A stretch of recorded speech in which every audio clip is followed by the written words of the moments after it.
বিশাল একটা ছক্কা হাঁকিয়ে তানজিদ তামিমের দুর্দান্ত 50 হাঁকিয়েই তামিমের অদ্ভুত সেলিব্রেশন, যা দেখে হাসতেছিলেন ব্যাটিং কোচ আশরাফুল। প্রিয় দর্শক, তামিমের এই সেলিব্রেশনের মানে কি হতে পারে তা অবশ্যই কমেন্ট করে জানাবেন। উল্লেখ্য যে সিরিজের শেষ ম্যাচ অর্থাৎ অলিখিত ফাইনালে শুরুতে ব্যাট করতে নামে আয়ারল্যান্ড, আর ব্যাট করতে নেমে পাওয়ার প্লেতে রীতিমতো ঝড় তুলেছিল আইরিশ ব্যাটাররা। তবে পাওয়ার প্লের পরই পথ হারায়। বিশেষ করে রিশাদ হোসেন দুর্দান্ত বোলিং করেছেন।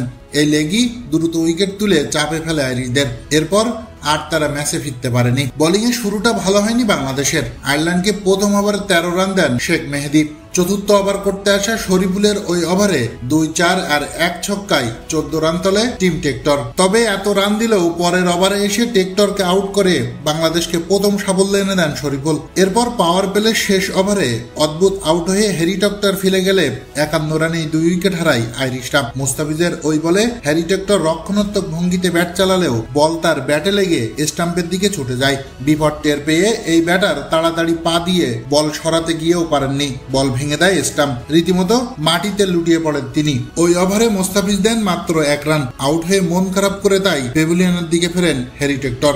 ভালো শুরুর পরও মিডল অর্ডারদের ব্যর্থতায় বড় সংগ্রহ পায়নি আয়ারল্যান্ড। পল স্টার্লিং এক প্রান্তে দাঁড়িয়ে থাকলেও আরেক প্রান্তে ব্যাটারদের ছিল আসা যাওয়ার মিছিল। লরকান টাকার কুতিশ ক্যাম্পাররা কেউই 2 অঙ্ক ছুঁতে পারেনি। শেষ দিকে জর্জ ডকরেল ও গ্যারেথ ডেলানি কিছুটা প্রতিরোধ করার চেষ্টা করেন, তবে দুজনই তৃতীয় হয়েও ইনিংস বড় করতে পারেননি। তাতে শেষ পর্যন্ত 170 রানে অল আউট হয়ে যায় আয়ারল্যান্ড। বল হাতে মোস্তাফিজ এবং রিশাদ হোসেন 3টি করে উইকেট তুলে নেন। জবাব দিতে নেমে দারুণ শুরু করে বাংলাদেশ। নিজের পছন্দের পজিশনে নেমে ভালো খেলতে থাকে সাইফ, তবে দ্রুত রান তুলতে গিয়ে কাটা পড়েন। তাতে 38 রানে প্রথম উইকেট হারায় বাংলাদেশ।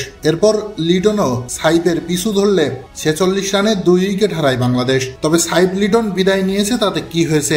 আগ্রাসী খেলতে থাকেন তানজিদ তামিম। তাকে যোগ্য সঙ্গী দেন পারভেজ ইমন। দুর্দান্ত 50 তুলে নেন তামিম, আর তাতেই তামিম মাতেন অদ্ভুত সেলিব্রেশনে, যা দেখে হাসতেছিলেন আশরাফুল। তামিম আর পারভেজ ইমনের দুর্দান্ত পার্টনারশিপে 13 ওভার 4 বলেই আইরিশদের দেওয়া লক্ষ্যে পৌঁছে যায় বাংলাদেশ। তামিম 55 আর পারভেজ ইমন 33 রানে অপরাজিত থেকে জয় নিয়েই মাঠ ছাড়ে। তাতে প্রথম ম্যাচে হারলেও শেষ 2 ম্যাচে আইরিশদের পাত্তাই দিল না বাংলাদেশ। শেষ ম্যাচে 8 উইকেটের বড় জয় নিয়ে সিরিজ নিজেদের করে নিল লিটন দাসের দল।